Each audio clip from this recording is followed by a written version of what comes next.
إن الحمد لله نحمده ونستعينه ونؤمن به ونتوكل عليه ونعوذ بالله من شرور أنفسنا ومن سيئات أعمالنا من يهده الله فلا مضل له ومن يضلل فلا هادي له وأشهد أن لا إله إلا الله وحده لا شريك له وأشهد أن محمدا عبده ورسوله أما بعد فإن خير الحديث كتاب الله وخير الهدى هدى محمد صلى الله عليه وسلم وشر الأمور محدثاتها وكل محدثة بدعة وكل بدعة ضلالة وكل ضلالة في النار. أعوذ بالله من الشيطان الرجيم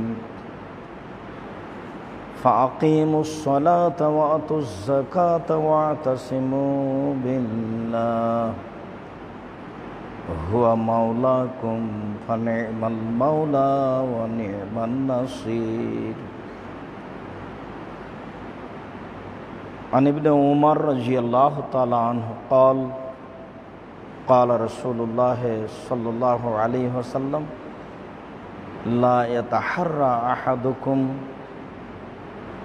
فيصلي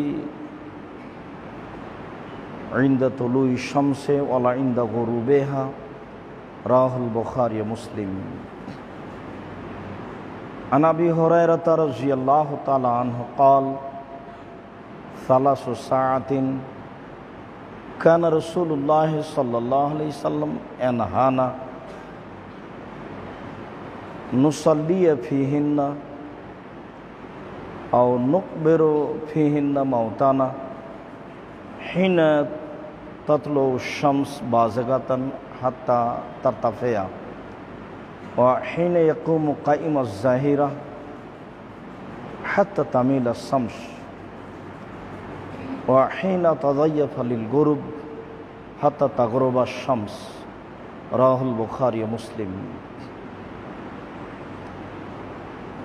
عن ابن عمر رضي الله تعالى عنه قال قال رسول الله صلى الله عليه وسلم صلاة الجمعة تفضل صلاة الفرد ب27 درجة رواه البخاري ومسلم. সম্মানিত মসজিদের মুসল্লি, দিনী মুসলিম ভাই বোন, প্রশংসা আল্লাহর জন্য, শান্তি অবতীর্ণ হোক আল্লাহ রাসূলের উপর সাল্লাল্লাহু আলাইহি ওয়াসাল্লাম। আপনারাও অবগত আছেন আমরা 2021 সালের করোনা ভাইরাসকে লক্ষ্য করে পবিত্রতা ও সালাতের উপরে আলোচনা করে আসছি। প্রারম্ভের আলোচনা ছিল আমাদের জীবাণুমুক্ত নিজেকে থাকতে হলে রাসূল সাল্লাল্লাহু আলাইহি সাল্লামের পদ্ধতিতে পবিত্রতা অবলম্বন করতে হবে। পবিত্রতার বিভিন্ন স্তর পর্যায় রয়েছে যা আমরা ধারাবাহিকভাবে আলোচনা করেছি, যা আপনারা অনলাইন আল ইতেশাম টিভিতে ধারাবাহিকভাবে দেখতে পাবেন বলে আমরা আশাবাদী। যেহেতু পবিত্রতার একটি গুরুত্বপূর্ণ অংশ হচ্ছে 2 রাকাত সালাত আদায় করা, তা ছিল নফল সালাত। নফল সালাতের সাথে আমরা ফরজ সালাতের আলোচনা করে আসছি। ফরজ সালাতের ধারাবাহিকতায় আমরা বিগত জুমায় আলোচনা করেছিলাম সালাতে সিজদা। যদিও সিজদা 3 ধরনের সিজদা রয়েছে। সালাতে ভুল হলে তাকে সহ সিজদা বলা হয়। কোরআন মাজিদ তেলাওয়াত করতে করতে প্রায় 14 জায়গায় সিজদা রয়েছে, সেগুলো তিলাওয়াতের সিজদা বলা হয়। এছাড়া একটি সিজদা রয়েছে শুকরিয়া আদায়ের। কোনো সংবাদ যখন মানুষকে খুশি করে, মানুষকে আনন্দিত করে, তখন মানুষের জন্য একটি গুরুত্বপূর্ণ সুন্নাত তা হচ্ছে আল্লাহু আকবার বলে সিজদা করা। তেমন কিছু বলার প্রয়োজন নেই। মাটিতে কপালটা রেখে কিছুক্ষণ অপেক্ষা করবে। এরই নাম হচ্ছে সিজদায়ে শুকুর। রাসূল সাল্লাল্লাহু আলাইহি ওয়াসাল্লামের কাছে কোনো সুসংবাদ আসলে তিনি সরাসরি সিজদায় পড়ে যেতেন। এই পদ্ধতিতে তিনি আল্লাহ তাআলার শুকরিয়া আদায় করতেন। কাব ইবনে মালিক, মুরারা বিন রবি, হেলাল বিন উমাইয়া, তারা তিনজন তাবুকের যুদ্ধে উপস্থিত হননি। কাব ইবনে মালিকের বিষয়টি গুরুত্ব সহকারে উল্লেখ হয়েছে। বুখারী গ্রন্থে বড় বড় উল্লেখযোগ্য কয়েকটি হাদিস রয়েছে। তার সবচেয়ে বড় হাদিস কাব ইবনে মালিকের হাদিস বলে অনুমান করা যেতে পারে। কাব ইবনে মালিকের হাদিসে দীর্ঘ আলোচনায় এক পর্যায়ে তাবুকের যুদ্ধে না যাওয়ার কারণে রাসূল সাল্লাল্লাহু আলাইহি সাল্লাম তার সাথে জনগণের কথা বলা বন্ধ করেছিলেন। কাব ইবনে মালিক খুব পরহেজগার মানুষ, সম্মানী মানুষ। বহির্বিশ্বের লোক তাকে জানত ও চিনত। এরপরেও তিনি যুদ্ধে যাওয়ার ওয়াদা করে যাননি মর্মে রাসূল সাল্লাল্লাহু আলাইহি সাল্লাম তাকে জনগণের সাথে কথা বলতে নিষেধ করেছিলেন। এক পর্যায়ে তাকে বলেছিলেন যে তুমি তোমার স্ত্রীর সাথেও কথা বলতে পাবে না যতদিন পর্যন্ত উপর থেকে ফায়সালা না হবে। 50 দিন পরে উপর থেকে ফায়সালা হলো মর্মে যে কাব ইবনে মালিকের তওবা কবুল হয়েছে। উনি যে আল্লাহকে বলেছেন কাজটা আমার ভুল হয়ে গেছে, আসলে উনি যাবেন না এরকম তার কোনো সিদ্ধান্ত ছিল না। নিজেও ধনী মানুষ ছিলেন, ব্যবস্থাপনাও ছিল খুব উন্নত মানের, দামি ঘোড়া ছিল, ভিতরে একটা কাজ করছিল। রাসূল সাল্লাল্লাহু আলাইহি সাল্লাম আজকে বের হয়ে যাক, অসুবিধা নেই, আমার দ্রুতগামী ঘোড়া, আমি রাস্তায় তার সাথে হয়ে যাব। প্রথম দিন চলে গেল, ভাবলেন আগামীকালকে বের হলেও রাস্তায় তার সাথ দিতে পারবো। তৃতীয় দিন যখন হয়ে গেল তখন ভিতরে একটা সন্দেহ কাজ করতে লাগলো, যদি না পাই, তিনি যে কোথায়, আমি যে কোথায় যাব, এরকম একটা ভিতরে কাজ করার কারণে তিনি যাওয়ার সিদ্ধান্তটি বাতিল করলেন। অবশ্য তাবুকের মাঠে একবার কথা উঠলে রাসূল সাল্লাল্লাহু আলাইহি সাল্লামের সামনে কেউ বলেছিলেন যে কাব ইবনে মালিক মুনাফিক হয়ে গেছে। রাসূল সাল্লাল্লাহু আলাইহি সাল্লাম তার কথাটিকে নাকচ করেছিলেন, না, কাব ইবনে মালিক মুনাফিক নয়। দীর্ঘদিন তিনি ভেবেছিলেন যে আমি রাসূল আসলে মিথ্যা কথা বলবো, তার সামনে দিয়ে পার হয়ে যাব।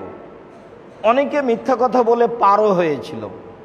কাব ইবনে মালিক বলেছিলেন, আমার কথা বলার গতি খুব মজবুত, আমি মিথ্যা কথাকে যদি পেশ করি সত্য বলে, তাহলে শ্রোতারা সত্যই মনে করবে।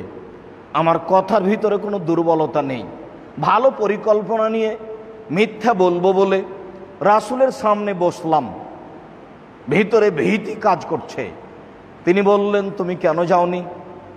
তিনি বললেন, আমি আর কোনো কারণ ছিল না, সব মিথ্যাগুলো তার কাছ থেকে সরে গেল। তিনি সত্য কথাই বললেন, কারণ বিহীন আমি থেকে গেছি। তো রাসূল সাল্লাল্লাহু আলাইহি সাল্লাম বললেন, তুমি উঠে যাও, তোমার বিষয়টি আল্লাহর পক্ষ থেকে যাওয়া হবে তাই। এক পর্যায়ে তিনি বললেন, তুমি তার স্ত্রীর সাথে কথা বলবে না। তো তিনি বললেন, আমি কি আমার স্ত্রীকে তালাক দেব? তখন আল্লাহ রাসূল বললেন, না, তালাক দেওয়ার জন্য আমি বলিনি। এক পর্যায়ে যেদিন তার তওবা কবুলের আয়াত অবতীর্ণ হয়ে গেল, তখন দুইজন সাহাবী দৌড়াতে গিয়ে তার বাসায় পৌঁছে তাকে সংবাদ দিল, আপনার ব্যাপারে তওবা কবুল হয়ে গেছে। অবশ্য যখন কবুলের আয়াত অবতীর্ণ হয়েছিল, ওই সময়ে রাসূল সাল্লাল্লাহু আলাইহি সাল্লামের কাছে তার স্ত্রী উম্মু সালমা রাদিয়াল্লাহু তাআলা আনহা ছিলেন। উম্মু সালমার সাথে কাব ইবনে মালিকের একটা আত্মীয়তার সম্পর্ক ছিল। ওই সময় উম্মু সালমা বলেছিলেন যে এই মুহূর্তে জনগণকে জানিয়ে দিই, খুব তো ভালো সংবাদ, আল্লাহর পক্ষ থেকে হুকুম হয়ে গেছে, এটা তো তার জন্য বিশাল ব্যাপার, জাতির জন্য বিশাল ব্যাপার। তো আল্লাহ রসুল বললেন, না এখন বলো না, এখন বললে মানুষ ভিড় করবে, এখানে ঘুমের ব্যাঘাত ঘটবে, ঘুমের ব্যাঘাত ঘটিয়ে কোনো কাজ করা ঠিক নয়। তবে ইবাদত, তবে ধর্মীয় দিনই আলোচনা। সকালে সংবাদ পেয়েই তার পরনে যেসব কাপড় গায়ে ছিল সেইগুলো তাদের দুইজনকে উপঢকন দিলেন এবং তিনি শুকরিয়ার সিজদা করলেন, সিজদায়ে শুকুর। সুসংবাদ পেয়ে কাব ইবনে মালিক সিজদা করলেন, সিজদায়ে শুকুর। যখন তিনি মসজিদে আসলেন, অনেক সাহাবী মসজিদ থেকে বের হয়ে দৌড়িয়ে গিয়ে তাকে স্বাগতম জানালেন। তিনি রাসূল সাল্লাল্লাহু আলাইহি সাল্লামের সামনে এসে বললেন, সংবাদ আপনার পক্ষ থেকে না আল্লাহর পক্ষ থেকে? রাসূল সাল্লাল্লাহু আলাইহি সাল্লাম বললেন, তওবা কবুল হয়েছে, সংবাদ আমার পক্ষ থেকে নয়, আল্লাহর পক্ষ থেকে। ইনি কাব ইবনে মালিক রাদিয়াল্লাহু তাআলা আনহু, বিশিষ্ট বুদ্ধিমান সচেতন সাহাবী, যার ব্যাপারে বুখারীর বিশাল হাদিস রয়েছে। তিনি সিজদায়ে শুকুর করেছিলেন। তাই সিজদা তিন ধরনের, সলাতে ভুল হলে সহ সিজদা, তেলাওয়াত করতে করতে সিজদা আসলে সিজদায়ে তেলাওয়াত, আর কোনো সুসংবাদ আসলে সিজদায়ে শুকুর। বিগত জুমায় এই অংশটুকু আলোচনার ছিল, হয়তো বা স্মরণে ছিল না, এমনটা হতে পারে। সম্মানিত দিনী ভাই বোন, আমাদের আলোচনার ধারাবাহিকতায় আজকের আলোচনা নিষিদ্ধ সময় এবং জামাতবদ্ধ সলাত আদায়। জামাতে সলাত আদায় করতে হবে, নিষিদ্ধ সময়ে সলাত আদায় করা যাবে না। ইবাদতের জগতে সবচেয়ে গুরুত্বপূর্ণ ভিন্ন ধরনের বিরল ইবাদত সলাত, যা মানুষের কোনো সমস্যা বুঝে না। মানুষের দেহে যতক্ষণ পর্যন্ত শ্বাস আছে ততক্ষণ পর্যন্ত মানুষকে ইবাদত করতে হবে। এক ভিন্ন ধরনের ব্যতিক্রম ইবাদত, যা মানুষের সমস্যা বুঝে না। মানুষ মাঠে থাক, ঘাটে থাক, হাটে থাক, আকাশে থাক, পানিতে থাক, মানুষের পরনে কাপড় থাক না থাক, পবিত্রতার জন্য পানি থাক না থাক, মাটি থাক না থাক, সময় হলে এ ইবাদত করতে হবে। ইবাদতের জগতে ব্যতিক্রম ভিন্ন ধরনের ইবাদত, এরকম ইবাদত পৃথিবীতে নেই। সফরে থাকলে সিয়াম রোজা পালন করতে হয় না, করা লাগে না, অন্য সময় করলেই হয়। অসুস্থ হলে অন্য সময় সিয়াম পালন করলেই হয়। এবছর হজ করতে পারলাম না, অন্য সময় করলেও চলে। সমস্যা হজ বুঝে, সমস্যা সিয়াম রোজা বুঝে, তবে সমস্যা বুঝে না সলাত, ব্যতিক্রম একটি ইবাদত। এরপরেও তার জন্য নিষিদ্ধ সময় রয়েছে, যেই সময়গুলো সলাত আদায় করা যাবে না। সলাতে ব্যাপার আল্লাহ তাআলা বলেন, ফাকিমুস সালাহ ওয়া আতুজ যাকাত, পৃথিবীর মানুষ তোমরা সলাত আদায় করো, যাকাত প্রদান করো। ওয়াতাসিমু বিল্লাহ, তোমরা আল্লাহকে শক্তভাবে, তার বিধানকে শক্তভাবে আঁকড়ে ধরো। হুয়া মাওলাকুম, নিশ্চয় তিনি তোমাদের অভিভাবক। ফানিমাল মাওলা ওয়া নিমান নাসির, তিনি হচ্ছেন উত্তম অভিভাবক, তিনি হচ্ছেন উত্তম সাহায্যকারী। বিপদে পড়লে সাহায্য তিনি করতে পারেন, তিনি অভিভাবক হিসাবে সুপথ দেখিয়ে থাকেন। অতএব সলাত আদায় করো, যাকাত প্রদান করো, আল্লাহর বিধানকে শক্তভাবে ধরো। তিনি হচ্ছেন তোমাদের অভিভাবক, তিনি হচ্ছেন তোমাদের উত্তম কাজ বাস্তবায়নকারী, তিনি হচ্ছেন তোমাদের উত্তম সাহায্যকারী। অত্র আয়াতে আল্লাহ তাআলা সলাত আদায়ের জন্য সারা পৃথিবীর মানুষকে আদেশ করেছেন। সলাত প্রত্যেক মানুষকে আদায় করতে হবে যে কোনো মূল্যে, তবে তার নিষিদ্ধ সময় রয়েছে। ইবনে ওমর রাদিয়াল্লাহু তাআলা আনহু বলেন, রাসূল সাল্লাল্লাহু আলাইহি ওয়াসাল্লাম বলেছেন, লা ইয়াতাহাররা আহাদুকুম ফাইসাল্লি ইনদা তুলুই শামসে ওয়ালা ইনদা গুরুবিহা, তোমাদের কোনো ব্যক্তি যেন সূর্য ডুবার এবং সূর্য ওঠার সময় সালাত আদায়ের জন্য চেষ্টা না করে। যখন সূর্য উঠে যখন সূর্য ডুবে তখন সালাত আদায় করা নিষেধ। এই সময়ে সালাত আদায় করতে হবে না। এক শ্রেণীর মানুষ আছে সূর্য ডুবার সময় ইবাদত করে, সূর্য ওঠার সময় ইবাদত করে। যখন মুসলিম এই সময়ে ইবাদত করবে তখন শয়তান বলবে মানুষ আমার ইবাদত করছে। ওই সময়ে শয়তান তার শিং সূর্যের সাথে লাগিয়ে দেয় এবং বলে যারা এখন ইবাদত করছে তারা আমার ইবাদত করছে। শয়তানের এই গর্বকে ভঙ্গ করার জন্য রাসূল সাল্লাল্লাহু আলাইহি সাল্লাম এই সময়গুলিতে সালাত আদায় করতে নিষেধ করেছেন। আবু হুরায়রা রাদিয়াল্লাহু তাআলা আনহু বলেন, অন্য এক বর্ণনায় এসেছে উকবা ইবনে আমির রাদিয়াল্লাহু তাআলা আনহু বলেন, সালাসু সাআতিন, তিনটা সময় রয়েছে, কানা রাসূলুল্লাহ সাল্লাল্লাহু আলাইহি সাল্লাম ইয়ানহানা, রাসূল সাল্লাল্লাহু আলাইহি সাল্লাম আমাদেরকে এই তিনটা সময়ের ব্যাপারে নিষেধ করতেন। আন নুসাল্লিয়া ফিহিন্না, যে এই সময় আমরা সালাত আদায় করব। তিনটা সময়ে আল্লাহর নবী আমাদেরকে সালাত আদায় করতে নিষেধ করতেন। আওয়ান নাকবুরা ফিহিন্না মাউতানা, আর এই তিনটা সময়ে আমরা আমাদের মৃত মানুষকে কবর দিব, কবর দেওয়াও তিনি এই তিনটা সময়ে নিষেধ করতেন।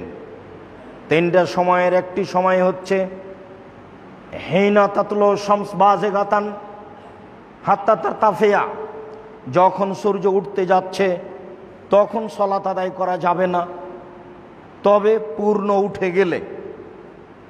উঠে গেলে মানুষ সালাত আদায় করবে। ওয়াহিনা ইয়াকুমু কাইমাজ যাহিরা, আর ঠিক যখন দুপুর সূর্য যখন মাথার উপরে তখন সালাত আদায় করা যাবে না। হাত্তা তামিলা শামস, যতক্ষণ পর্যন্ত সূর্য একটু ঢলে না যাচ্ছে। 12টা শীতের দিনে, গরমের দিনে 12টা 10, 15, 20 এরকম সময় না হওয়া পর্যন্ত সালাত আদায় করা নিষেধ। ওয়াহিনা তাজায়াফা শামস লিল গরুবে, আর যখন সূর্য ধাবিত হয় ডুবে যাওয়ার জন্য, হাত্তা তাগরোবা, যতক্ষণ পর্যন্ত ডুবে না যাচ্ছে, ডুবে না যাওয়া পর্যন্ত সালাত আদায় করা নিষেধ। রাসূল সাল্লাল্লাহু আলাইহি সাল্লাম অত্র হাদিসে এইভাবে বললেন। সম্মানিত দিনী ভাই বোন, এই কথা বলার পরে আপনাদের সাথে জরুরি কয়েকটি কথা বলা যেতে পারে। 3টি জরুরি কথা এই সময়ের সাথে লেগে আছে। অত্র বুখারী মুসলিমের হাদিসে মানুষকে 3টা সময়ে সালাত আদায় করতে কঠোরভাবে নিষেধ করা হয়েছে। সূর্য ডুবার সময়, সূর্য ওঠার সময়, আবার সূর্য যখন ঠিক মাথার উপরে তখন। তবে অন্য হাদিসে আরও স্পষ্ট হয়। আবু যার গেফারি রাদিয়াল্লাহু তাআলা আনহু বলেন, মান আরাফানি ফাকাদ আরাফানি ওমান লাম ইয়ারিফনি ফানা জুনদুব, যে ব্যক্তি আমাকে চিনে সে তো চিনে, যে আমাকে চিনে না সে যেন চিনে নাই, আমি হচ্ছি আবু যার গেফারি জুনদুব। সামাইতু রাসূলুল্লাহ সাল্লাল্লাহু আলাইহি সাল্লাম, আমি আল্লাহর নবীকে বলতে শুনেছি, তিনি বলছিলেন, লা সালাতা বাদা সালাতিল আসরে, লা সালাতা বাদা সালাতিল ফাজরে, ফজরের সালাতের পরে কোনো সালাত নেই সূর্য ওঠা পর্যন্ত। ওয়ালা সালাতা বাদাল আসরে, আসরের সালাতের পরে কোনো সালাত নেই সূর্য ডুবা পর্যন্ত। তাহলে ফজরের পরে আর আসরের পরে সালাত আদায় না করার 2টা লম্বা সময়সীমা হয়ে গেল। ফজরের সালাত যখন হয়ে গেছে তখন থেকে নিয়ে সূর্য ডুবা পর্যন্ত সালাত আদায় করা যাবে না। ফজরের সলাত হয়ে গেছে, তখন থেকে নিয়ে সূর্য ওঠা পর্যন্ত সলাত আদায় করা যাবে না। আসরের সলাত হয়ে গেছে, তখন থেকে নিয়ে সূর্য ডুবা পর্যন্ত আর মধ্যে কোনো সলাত আদায় করা যাবে না। এখন জরুরি কয়েকটি কথা। তার একটি কথা হচ্ছে এই, আমি আপনি ঘুমিয়েছিলাম, স্মরণ ছিল না, ঘুম থেকে উঠে দেখছি সূর্য উঠছে, ঘুম থেকে উঠে দেখছি সূর্য ডুবতে যাচ্ছে, ঘুম থেকে উঠে দেখছি সূর্য মাথার উপরে। এখন কি করা যাবে? রাসূল সাল্লাল্লাহু আলাইহি সাল্লাম বলেছেন, ইজাস্তাইকাজা মিনান নাওমে আও যাকারা, যখনই মানুষ ঘুম থেকে উঠবে বা যখনই তার সলাৎ স্মরণ হবে যে আমি সলাৎ আদায় করিনি, তা ছিল ফরজ সলাৎ, তখনই উঠে তাকে ফরজ সলাৎ আদায় করতে হবে। ফরজ সলাৎ আদায়ের জন্য নিষিদ্ধ সময় নেই। উল্লেখ্য যে নির্ধারিত সময় পার হয়ে গেছে, তখন আপনার স্মরণ হয়েছে, তখন সূর্য উঠে। নির্ধারিত সময় পার হয়ে গেছে, আপনি ফরজ সালাত আদায় করেননি, তখন সূর্য ডুবতে যাচ্ছে। নির্ধারিত সময় পার হয়ে গেছে, আপনি ঘুম থেকে জাগছেন, তখন সূর্য মাথার উপরে ফরজ সালাতের জন্য। আর এই নিষিদ্ধ সময় কোনো কাজ করতে পারবে না। এই নিষিদ্ধ সময়ে এই ফরজ সালাত আদায় করতে হবে, এ কথাই চূড়ান্ত, যা একাধিক সহিহ হাদিস দ্বারা প্রমাণিত হয়। সম্মানিত দিনী ভাই বোন, আমরা আশাবাদী বিষয়টি আপনাদের কাছে স্পষ্ট হয়েছে। আর একটি জরুরি কথা, আমরা যদি ফজরের সলাতের সুন্নাত পড়ে না থাকি, কায়েস ইবনে আমর রাদিয়াল্লাহু তাআলা আনহু বলেন, রাসূলুল্লাহ সাল্লাল্লাহু আলাইহি ওয়াসাল্লাম রাজুলান ইউসাল্লির রাকাতাইনে বাদা সলাতিস সুবহ, একটা লোক ফজরের সলাতের পরে 2 রাকাত সালাত আদায় করছে। ফাকালা রাসূলুল্লাহ সাল্লাল্লাহু আলাইহি সাল্লাম, আল্লাহর নবী বললেন, সলাতুস সুবহ রাকাতাইনে রাকাতাইনে, ফজরের সলাত হচ্ছে 2 রাকাত 2 রাকাত, তুমি ফজরের পরে সলাত আদায় করছো কেন? ফাকালা, লোকটি বলল, লাম আকুন সাল্লাইতু ফাউসাল্লি আর রাকাতাইনে আল্লাতাইনে কাবলাল ফজরে, আমি এখন ওই 2 রাকাত সালাত আদায় করছি যে 2 রাকাত ফরজের পূর্বে ছিল, আমি তা পড়িনি। ফাসাকাতা রাসূলুল্লাহ সাল্লাল্লাহু আলাইহি সাল্লাম, তখন আল্লাহ রাসূল চুপ হয়ে গেলেন। আচ্ছা, ঠিক আছে। অত্র সহিহ হাদিস দ্বারা প্রমাণিত হয় যে মানুষের যদি ফজরের ফরজ সালাতের পূর্বে 2 রাকাত সুন্নাত ছুটে যায়, তাহলে ফজরের ফরজ সালাতের পরে ওই সুন্নাত পড়ে নেওয়ার অনুমতি আছে, হাদিস সহিহ, যদিও তা নিষিদ্ধ সময়। এদেশের সেদেশের পৃথিবীতে প্রায় শতকরা 95 জন মুসলিম দিনী ভাই, যেহেতু তাদেরকে ফিকহ মেনে চলা লাগে, ফিকহের বইয়ে লেখা আছে এই হাদিস গ্রহণীয় হবে না, অতএব জামাত চলাকালীন, ফজরের জামাত চলাকালীন জামাত চলতে থাক, তোমরা আগে সুন্নাত পড়ে নাও। তাই দেখা যায় হাজারো মসজিদে জামাত চলছে, সুন্নাত চলতে আছে।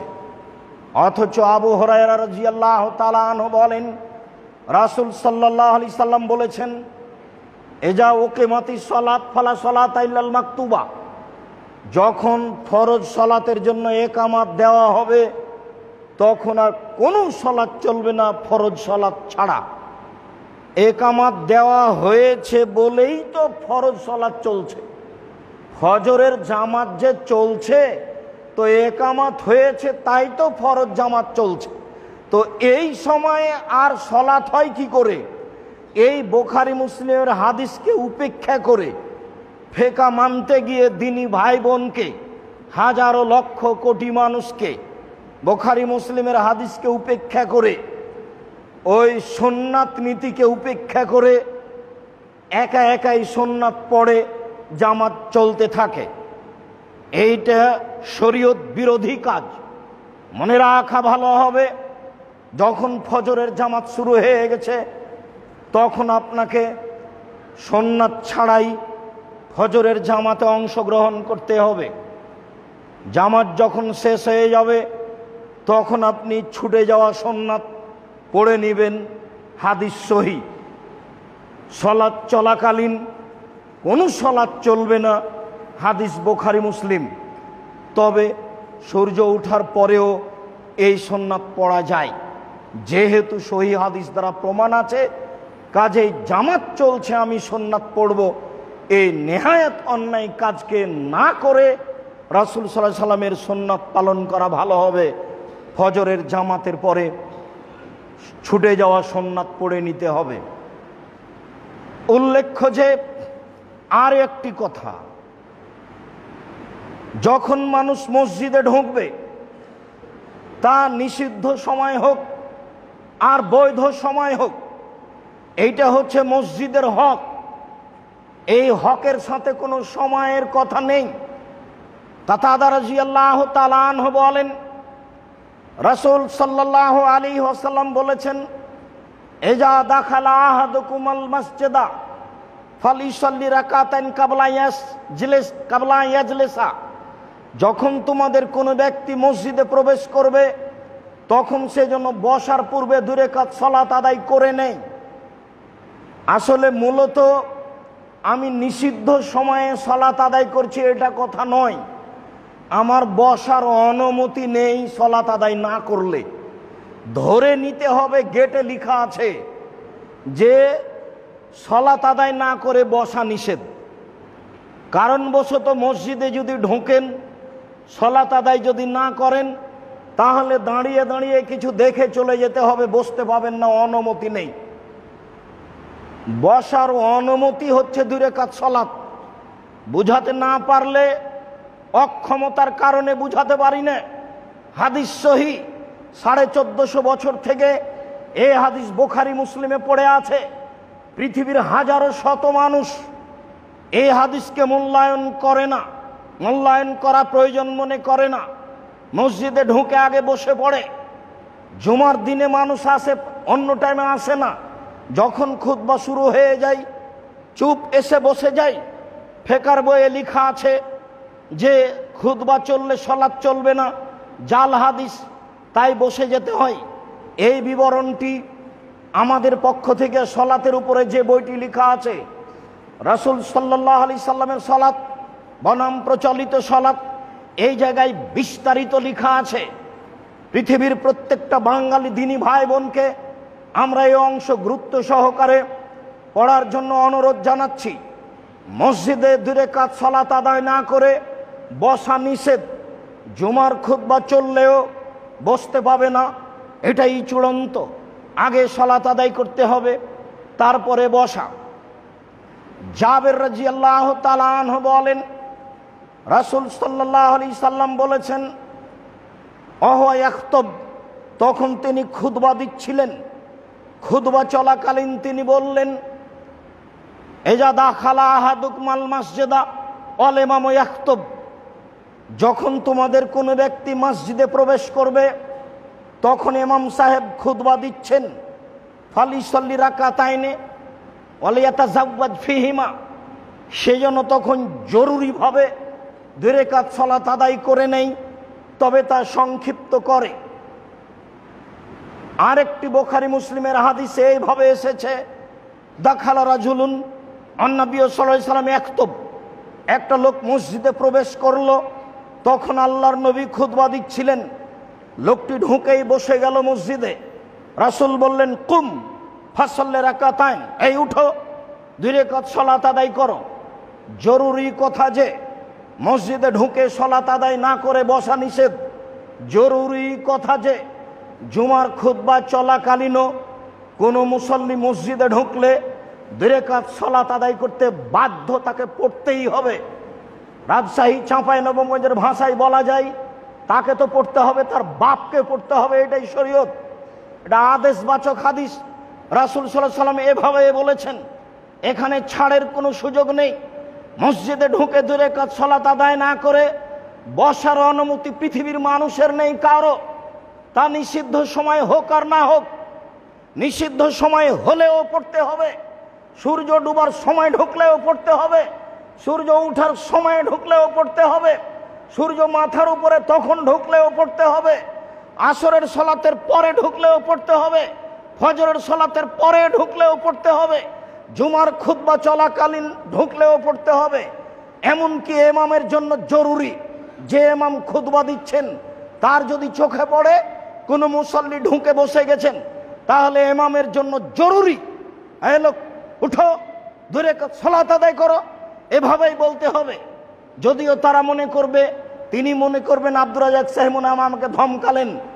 আসলে আমি ধমকানোর জন্য এ কথা বলিনি, রাসূল সাল্লাল্লাহু আলাইহি ওয়াসাল্লাম তাকে এভাবেই বলেছেন, এই উঠো 2 রাকাত সালাত আদায় করো। তারপরে এই তো বুখারী মুসলিমের আরবি ভাষার বাংলা। এতে আমরা কি বুঝলাম? দেশে বিদেশের সকল দিনী ভাই বোনকে যারা মিডিয়ার মাধ্যমে খুতবা দেখছেন, তাদেরকে আমরা আন্তরিকভাবে অনুরোধ জানাচ্ছি, রাসূল সাল্লাল্লাহু আলাইহি ওয়াসাল্লামের আদেশকে মেনে চলার প্রাণপণে চেষ্টা করুন, ভালো হবে। আরো জরুরি কথা, পৃথিবীতে একটি জায়গা আছে যেখানে সালাত আদায়ের নিষিদ্ধ সময় নেই। জুবাইর ইবনে মুতাইম রাদিয়াল্লাহু তাআলা আনহু বলেন, রাসূল সাল্লাল্লাহু আলাইহি ওয়াসাল্লাম বলেছেন, ইয়া বনি আব্দে মানাফ লা তামনাউ আহাদান তাফা বিহাযাল বাইত ওয়া সাল্লা আইয়াতা শাআতিন শামিন লাইলিন ওয়া নাহারিন। এই আব্দে মানাফের সন্তানেরা, আমার বংশের লোকজন, আমি তোমাদেরকে বলে যাচ্ছি, কাবা ঘরে দিন রাত মানুষ তওয়াফ করবে, তোমরা নিষেধ করবে না। কাবা ঘরে দিন রাত মানুষ সালাত আদায় করবে, তোমরা নিষেধ করবে না। রাতে হোক দিনে হোক, কাবা ঘরে নিষিদ্ধ সময় নেই। নিষিদ্ধ সময় আছে মসজিদে নববীতে মদিনায়, নিষিদ্ধ সময় আছে বাইতুল মুকাদ্দাস আকসা জেরুজালেমে, নিষিদ্ধ সময় আছে পৃথিবীর প্রত্যেকটা মসজিদে। নফল সালাত পড়া যাবে না, তবে 2 রাকাত বসার অনুমতি হিসাবে। নিষিদ্ধ সময় নেই কাবা ঘরে।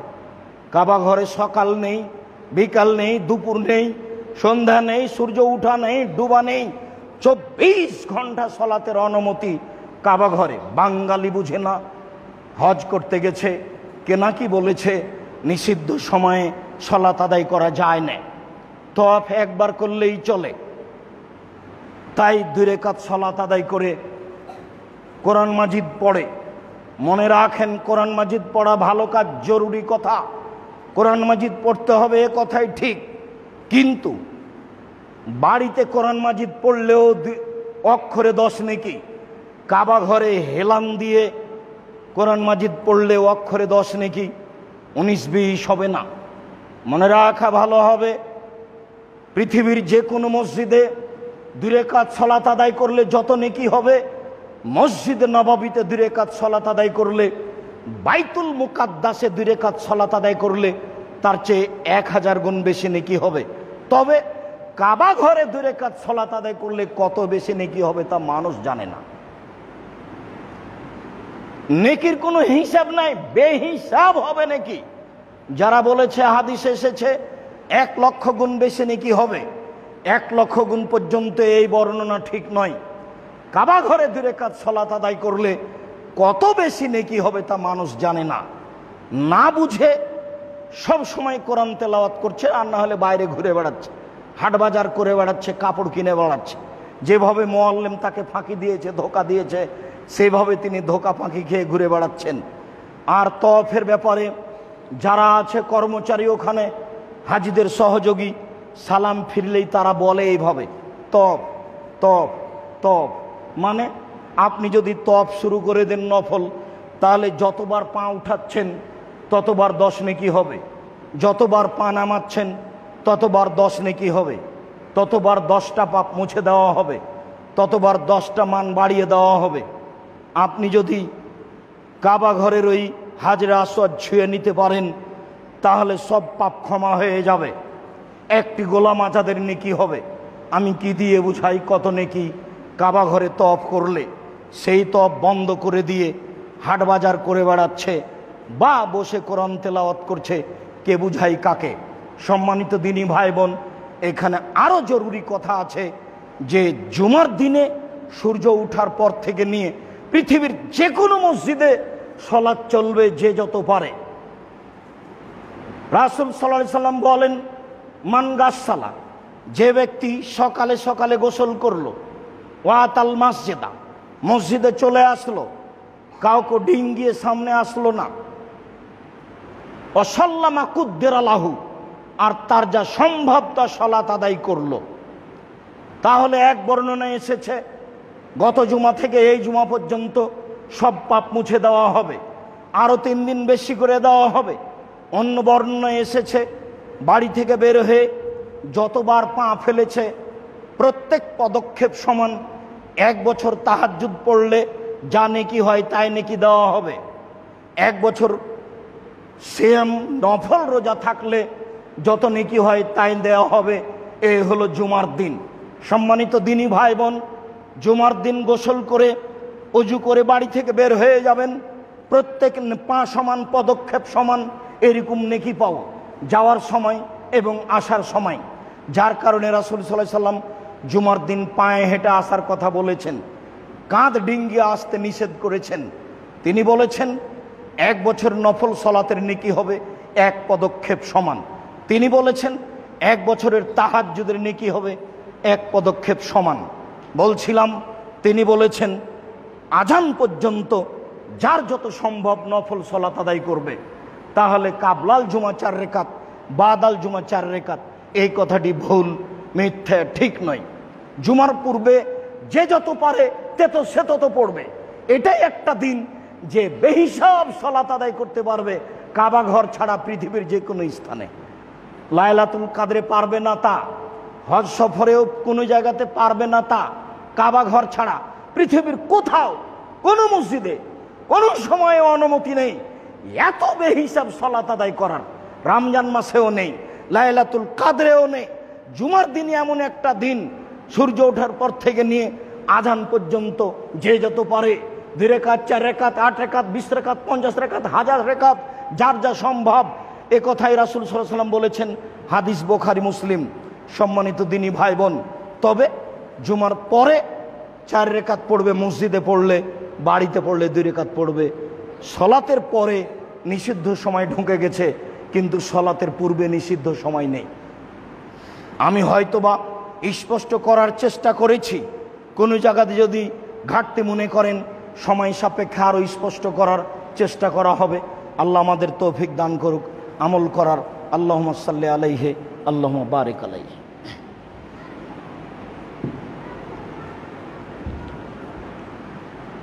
আলহামদুলিল্লাহ ওয়াহদা, ওয়াসসালাতু ওয়াসসালামু আলা মান লা নাবিয়্যা বা'দা। আব্দুল্লাহ ইবনে উমর রাদিয়াল্লাহু তাআলা আনহু বলেন, রাসূল সাল্লাল্লাহু আলাইহি ওয়াসাল্লাম বলেছেন, সালাতুল জামাতে তাফজলু সালাতাল ফাজে বে-27 দারাজা। মানুষ যদি একাই সালাত আদায় করে আর মানুষ যদি জামাতে সালাত আদায় করে, তাহলে জামাতে সালাত আদায় করলে একাই সালাত আদায় করার চেয়ে 27 গুণ বেশি নেকি পাবে। ফরজ সালাত আমি একাই আদায় করলাম, তখন আমি যা নেকি পাবো যদি জামাতে সালাত আদায় করি তার চেয়ে 27 গুণ বেশি নেকি পাবো। যদি আমি 2000 নেকি পাই ফরজ সালাতে, তাহলে 2000কে এখন 27 দিয়ে গুণ দিতে হবে, দিয়ে যা হবে তত নেকি হলো জামাতে সালাত আদায় করার কারণে। এই কথা রাসূল সাল্লাল্লাহু আলাইহি সাল্লাম বলেছেন, হাদিস বুখারী মুসলিম। সম্মানিত দিনী ভাই বোন, জামাতের ফজিলতের এই একটি বিবরণ সামনে রেখে আপনাদের সামনে বিষয়টি আরো জরুরিভাবে স্পষ্ট করি। একাই সালাত আদায় করার অনুমতি সাধারণভাবে নেই। কঠোর থেকে কঠোর আলোচনা জামাতে সালাত আদায় করার, যদিও এর সাথে আর একটা হাদিস বলে জরুরি বিষয়টি পেশ করি। আবু দারদা রাদিয়াল্লাহু তাআলা আনহু বলেন, অন্য এক বর্ণনায় এসেছে উবাই ইবনে কাব রাদিয়াল্লাহু তাআলা আনহু বলেন, রাসূল সাল্লাল্লাহু আলাইহি ওয়াসাল্লাম বলেছেন,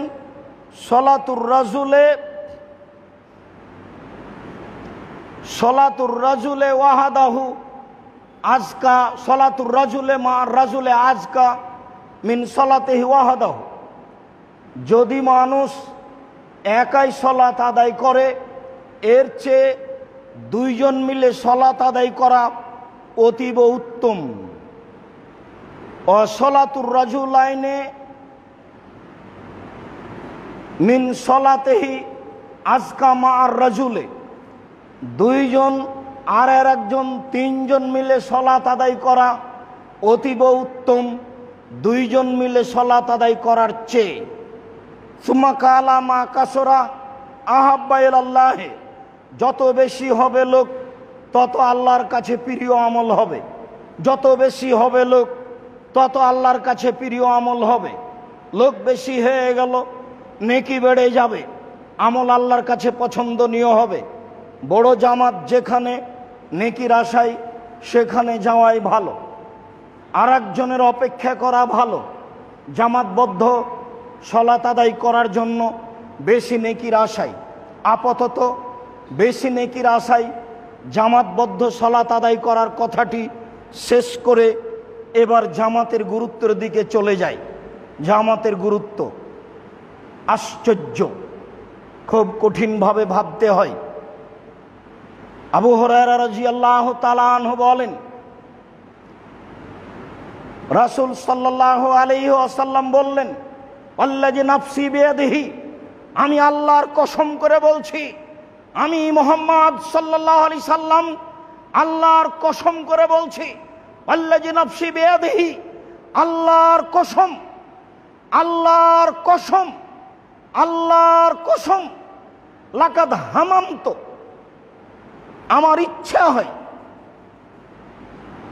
আন আমরা বেহাতাবিন ফায়ুহতাবা, কিছু লোককে বলে দেব, এই তোমরা খড়ি জমা করো, কাঠ খড়ি জমা করো। সুম্মা আমরা বিশ্বলাতে ফায়ুয়াদ্দিন আলাহা, তারপর বলে দেব মুয়াজ্জিনকে, এই সলাতের জন্য আজান দাও। সুম্মা আমরা রাজুলান ফায়াউমান নাসা, তারপর একজনকে বলে দেব, এই শোনো তুমি জামাতের ইমামতি করো। ফানা উখালিফু ইলা রিজালিন ফালা ইয়াশহাদুনাল জামাতা, আমি ওই সব লোকের বাড়িতে যাব যারা জামাতে উপস্থিত হয়নি। ফা উহাররিকু আলাইহিম বুয়ুতাহুম, আমি তাদের ঘর বাড়ি আহাল পরিবার সহ জ্বালিয়ে দিব। হাদিস বুখারী মুসলিম। কি বুঝলেন? কি যে বুঝলাম। রাসূল সাল্লাল্লাহু আলাইহি সাল্লাম বলেন, আমি খড়ি জমা করতে বলবো মানুষকে জ্বালিয়ে দেওয়ার জন্য, তারপর আমি আজান দেওয়ার জন্য একজনকে আদেশ করব, তারপর আমি একজনকে ইমামতি করার আদেশ করব। আমি আর ইমামতি করছি না, আমি এক জরুরি কাজে যাব। কোথায় যাব? যারা মসজিদে জামাতে আসেনি তাদের সেখানে যাব। খড়ি জমা করেছি, ওদেরকে বাড়ি সহ ওদেরকে জ্বালিয়ে দেব। বুখারী মুসলিম। কি বুঝলাম? তার মানে কিভাবে বাড়িতে সলাত আদায় করতে চান? মন চাইলেই করবেন, মন চাইলে ঘরে সলাত আদায় করবেন। ছাত্র, শিক্ষক, এলাকাবাসী, দেশবাসী, পৃথিবীর প্রত্যেকটা মুসলিম বাঙালি পুরুষ নারী সবাইকে আন্তরিকভাবে অনুরোধ জানিয়ে বলছি, জরুরি, বাধ্য থেকে বাধ্য কোনো দুর্ঘটনা না থাকলে আপনি জামাত ত্যাগ করতে পারেন না, অসম্ভব।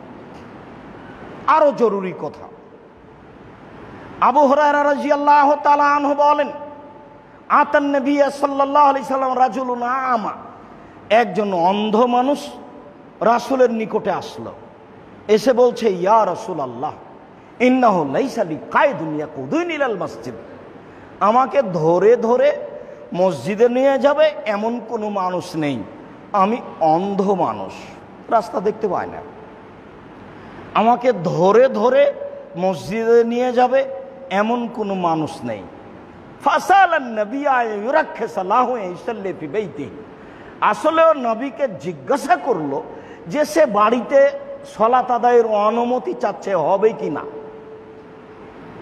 রাসূল সাল্লাল্লাহু আলাইহি ওয়াসাল্লাম তার পরিস্থিতি দেখে ফারাক্ষাসালাহু, তাকে অনুমতি দিয়ে দিলেন। আচ্ছা আচ্ছা আচ্ছা ঠিক আছে, তুমি বাড়িতে সালাত আদায় করো। ফালা মোয়াল্লা, এবার লোকটা চলে যাচ্ছে, অনুমতি হয়ে গেছে, মসজিদ থেকে বের হয়ে গেছে, গেট এরকম কাছাকাছি। ফাদাহু, ডাকো ডাকো ডাকো ডাকো, তাকে ডাকো। আসলো, হাল তাসমাউন নিদা, তুমি আজান শুনতে পাও? কার নাম, জি হ্যাঁ আমি তো আজান বাড়ি থেকে শুনতে পাই। আল্লাহ রাসূল বলেন, ফাজিব, আসো, আসতে বাধ্য। হাদিস বুখারী মুসলিম, আদেশবাচক শব্দ, আসতে বাধ্য, আসতেই হবে তোমাদের। আজানের উত্তর মসজিদে গিয়ে সালাত আদায় করতে হবে। কি দিয়ে বুঝায় আপনাকে আমি জামাতের গুরুত্ব? যদি বুঝাতে না পারি তাহলে আমাদের অক্ষমতা, যার কারণে মাঝে মধ্যে আল্লাহকে বলি, আল্লাহ আমাদের দিয়ে যদি চলে তাহলে জাতির সামনে আমাদেরকে গ্রহণীয় করো, জাতি যেন আমাদের কথা শুনে আমল করার চেষ্টা করে। আর আমাদের দিয়ে যদি না চলে তাহলে এমন মানুষ নিয়ে আসো যারা জাতির সামনে কথা বলতে পারবে, যাদের কথা জনগণ গ্রহণ করবে, নির্দ্বিধাই তারা, সংকোচ ছাড়াই তারা কোরআন হাদিসের সহি কথা জনগণের সামনে বলবে। কেন তুমি সাধারণ মানুষ রেখেছ হাজার হাজার মানুষের সামনে, যারা কেসা কাহিনী বলে জুমার খুতবার সময় কাটায়? তুমি তো এগুলো পরিবর্তন করতে পারো, তুমি সর্বশক্তিমান, ইন্নাকা আলা কুল্লি শাইইন কাদির, তুমি সব কিছু করতে পারো, ইন্নাকা আলা কুল্লি শাইইন শাহিদ, তুমি সব কিছু দেখতে পাচ্ছ। তোমার ক্ষমতার উপরে আশাধারী হয়ে বলছি, সত্যি যদি আমাদের দিয়ে খিদমত নিতে চাও তাহলে জাতির সামনে আমাদের গ্রহণীয় করো, জাতি যেন আমাদের কথাকে মূল্যায়ন করে। আর যদি আমাদের দিয়ে না চলে তাহলে এমন মানুষ নিয়ে আসো যাদের কথা চলবে। তোমার নবীর এই হাদিস যুগ যুগ ধরে, শতাব্দী শতাব্দী ধরে হাদিস গ্রন্থে পড়ে আছে, কেউ বলা প্রয়োজন মনে করে না, ইচ্ছা মতোই মানুষ সালাত আদায় করে। সম্মানিত দিনী ভাই বোন, বলছিলাম আজকের মতো বাকি অংশ আবার হবে। এই পর্যন্ত বলছিলাম আর একটি জরুরি কথা। ইবনু আব্বাস রাদিয়াল্লাহু তাআলা আনহু বলেন, রাসূল সাল্লাল্লাহু আলাইহি ওয়াসাল্লাম বলেছেন, ইজা সামিআ আহাদুকুম নিদা, যদি তোমাদের কোন ব্যক্তি আজান শুনতে পায়, ফালাম ইজুবহু, সে যদি আজানের উত্তর না দেয়, ফালা সালাতা লাহু ইল্লা মিন উজরিন, তাহলে জরুরি দুর্ঘটনা ছাড়া তার সালাত কবুল হবে না। এই হাদিস গ্রহণীয়। আপনার কি জরুরি দুর্ঘটনা? তবে এখানে আরেকটা কথা থাকছে, এজা কানাত লাইলাতুন জাত মাতারিন ও বারদিন, যখন রাত হতো খুব ঠান্ডা, খুব বৃষ্টি, ফায়ামুরুল মুআজ্জিনা, তখন আল্লাহ রাসূল মুআজ্জিনকে আদেশ করে দিতেন, ফায়াকুলো, যে মুআজ্জিন বলবে, আলা সাল্লু ফি রিহালিকুম, মুসল্লি তোমরা নিজ নিজ বাড়িতে সালাত আদায় করো। তাহলে খুব ঠান্ডা এরকম ঘটনা, তাহলে খুব বৃষ্টি, বের হওয়া যাচ্ছে না এরকম ঘটনা, শত্রু আক্রমণ করতে পারে দুর্ঘটনা, এরকম কোনো জরুরি ঘটনা ছাড়া মানুষ বাড়িতে সালাত আদায় করবে, তার সালাত কবুল হবে, এমনটা যেন মানুষ না ভাবে। সম্মানিত দিনী ভাই বোন, আমরা আজকের জুমার খুতবার আলোচনার পুনরাবৃত্তিতে বলছি, সিজদা তিন ধরনের রয়েছে। একটি সিজদা হচ্ছে সলাতে ভুল হলে যার নাম সহ সিজদা। একটি সিজদা হচ্ছে কোরআন তেলাওয়াত করার সময়, যাকে বলা হয় তেলাওয়াতের সিজদা। একটি সিজদা হচ্ছে শুকরিয়া আদায়ের সময়, কোনো সুসংবাদ আসলে মাটিতে কপাল রেখে পড়ে যাওয়ার নাম সিজদায়ে শুকুর। বলছিলাম নিষিদ্ধ সময়, নিষিদ্ধ সময় দেখাতে গিয়ে বিস্তারিত আলোচনা করেছি। শতবার আলোচনা সামনে নিয়ে আসতে হবে এবং আলোচনা নিজের ভিতরে দিনের মতো রাখতে হবে, সব আলোচনাগুলি পেশ করেছি বুখারী মুসলিমের হাদিস থেকে। বিশেষভাবে মসজিদে ঢুকেই 2 রাকাত সালাত আদায় করতে হবে, এখানে কোনো নিষিদ্ধ সময় নেই। বিশেষভাবে জুমার দিন খুতবার পূর্ব পর্যন্ত, খুতবা চলাকালীন পর্যন্ত মসজিদে ঢুকলে 2 রাকাত সালাত আদায় করতে হবে, বসার অনুমতি নেই। বিশেষভাবে জুমার দিন বেহিসাব সালাত রয়েছে। বিশেষভাবে কাবা ঘরে কোনো নিষিদ্ধ সময় নেই, সব সময় সালাত চলবে। সম্মানিত দিনী ভাই বোন, বিষয়টি স্পষ্ট করার পরে পরের অংশে বলছিলাম যে জামাতবদ্ধ সালাত আদায় যদি করে মানুষ, তাহলে একাই সালাত আদায় করার চেয়ে 27 গুণ বেশি নেকি পাবে। সাথে সাথে বলছিলাম অলসতা করে যদি মসজিদে উপস্থিত না হয় জামাতে, তাহলে রাসূল সাল্লাল্লাহু আলাইহি সাল্লাম যা বলেছেন তাতে তার বাড়িঘর আগুন দিয়ে জ্বালিয়ে দিতে হয়। তার মানে এত গুরুত্বের কথা বলেছেন। তাতে তিনি বলেছেন অন্ধ মানুষ আজান শোনার পরে বাড়িতে সালাত আদায়ের অনুমতি পায়নি। তাতে তিনি বলেছেন আজান শোনার পরে মানুষ মসজিদে না গেলে তার সালাত কবুল হবে না। মর্মে দেশি বিদেশি সকল দিনী ভাই বোনকে আমরা অনুরোধ জানাচ্ছি, আমাদের এই বিষয়ভিত্তিক ধারাবাহিক আলোচনাগুলি শোনার জন্য চেষ্টা করুন। আরও দিনী ভাই বোনকে আপনাদের সাথে লাইফে আসার জন্য অনুরোধ জানান। আরও দিনী ভাই বোনকে যারা উপস্থিত হচ্ছেন জুমার দিন কষ্ট করে হলেও আসার চেষ্টা করুন। আমি আপনাদের সাধারণ দিনী ভাই খাকসার, আপনাদের জন্য আপনাদেরকে আমি আন্তরিকভাবে অনুরোধ জানাই জামিয়া সালাফিয়ার জন্য দোয়া করার ব্যাপারে। জামিয়া সালাফিয়ার সার্বিক বিষয়ে আন্তরিকভাবে অংশগ্রহণ করার জন্য। জামিয়া সালাফিয়ার পিছনে অনেক কাজ চলছে যা আপনারা একাধিক দিন অবগত হয়েছেন। বিশেষভাবে এখন শুরু হয়েছে মসজিদের 3 তলার কাজ, এখন শুরু হয়েছে একাডেমিক ভবন। বিশেষভাবে এখন চলছে করোনাকে লক্ষ্য করে ফ্রি অক্সিজেন বিতরণ। এই কাজগুলিতে অংশগ্রহণ করবেন, আরও দিনী ভাই বোনকে অংশগ্রহণ করার জন্য বলবেন। বিশেষভাবে মাসিক আল ইতেসাম পত্রিকা সবার প্রাণের পত্রিকা বলে আমি আশা করি। আমার কথাগুলিকে উপেক্ষা করার চেষ্টা করিয়েন না। উপেক্ষা করলে বিচারের মাঠে আমাকে জবাব দিতে হবে না বলে আমি আশাবাদী। আমি নিজেই বলে করে চলে যাইনি, জাতিকে আমি বলে যাচ্ছি। শেষের কথাটি বলছি, একাধিক দিন বলেছি, বাড়ি থেকে বের হলে টাকা পয়সা 5টা 10টা হাতে নিয়ে বের হবেন। জুমা মসজিদে আসলে, বিশেষভাবে বাইতুল হামদ জামে মসজিদে আসলে এই কথাটা ভুলবেন না। কোনো মসজিদে ভুলেন তা আমি বলছি না, এখানেও ভুলবেন না। ছাত্র শিক্ষক সকলকেই বলছি, যখন তোমরা বের হবে ঘর থেকে, টাকাটা তো এমনি দোকানে খেয়ে শেষ করেছো, 2 টাকা 1 টাকা পকেটে নিয়ে বের হবে। শিক্ষক মণ্ডলী 5 টাকা 10 টাকা পকেটে নিয়ে বের হবেন। খালি চলে এসেছেন কেন? এমনি চলে আসলেন কি খেয়ালে? শতদিন বলছি, খেয়াল করে পকেটে 5টা টাকা নিয়ে আসতে হবে। সামনে দিয়ে যখন কোটাটা পার হচ্ছে তখন তো আপনার পকেটে টাকা নাই, আপনার মনে পড়েছে ওহো আমি তো খেয়াল করিনি। এমনটা ঠিক হবে না। দানের হাত প্রশস্ত করতে হবে। পৃথিবীতে সবচেয়ে শক্তিশালী পাওয়ারফুল ক্ষমতাধর দান ইবাদত, এর চেয়ে কোনো শক্তিশালী বিচারের মাঠে উপকার করতে পারবে এরকম কোনো দান পৃথিবীতে নেই। কবর থেকে মানুষকে উদ্ধার করতে পারবে, বাঁচাতে পারবে এরকম কোন দান ইবাদত পৃথিবীতে নেই। দান ছাড়া সঠিক জায়গা আমরা খুঁজে পাই না।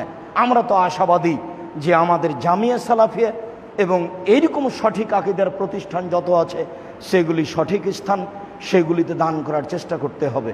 আমি মনে করি পতিতালয়ের মহিলা যদি কুকুরকে পানি পান করে জান্নাত পেতে পারে, তো সঠিক আকীদার প্রতিষ্ঠানে নেকির আশা আল্লাহকে সন্তুষ্ট করার উদ্দেশ্যে 2 টাকা 5 টাকা 50 টাকা 5,000 10,000 50,000 লাখ টাকা দান করলে তার বিনিময়ে জান্নাত পাবো ইনশাআল্লাহ।